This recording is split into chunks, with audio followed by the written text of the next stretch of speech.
So this is as good a time as any to mention that Neil Druckmann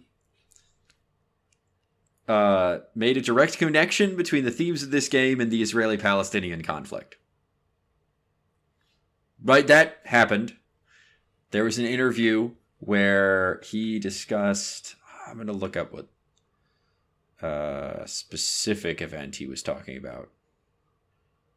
The Ramallah lynching in 2000, in which a sort of riot broke out in the Palestinian territory, in which Palestinians killed two IDF reservists.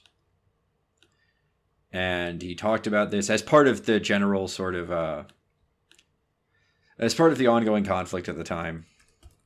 And generally part of the Second Intifada and an uptick in violence, Arab-Israeli violence. And so this game's themes about cycles of revenge and stuff like that were said by Druckmann himself, who parenthetically is Israeli, that those were inspired by that event specifically, and therefore the general history of the Israeli-Palestinian conflict.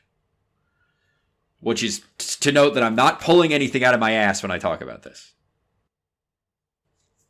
It's notable that the way this game imagines political conflict is between a sort of militaristic, very evidently very militarized society, who wear these sort of olive green military uniforms, and a group of religious zealots, and treats the sort of origin point of this conflict as maybe the militaristic group's fault, but sort of murky, and that it's ultimately spiraled out into a cycle of revenge.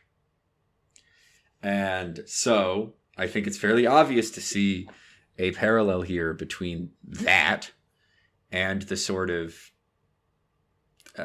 a sort of flaccid liberal narrative of the Israeli-Palestinian conflict, in which everything is sort of so terribly complicated, and can't we all just get along?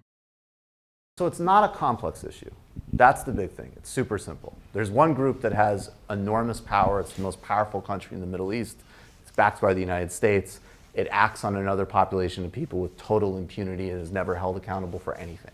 So there's no symmetry in the relationship.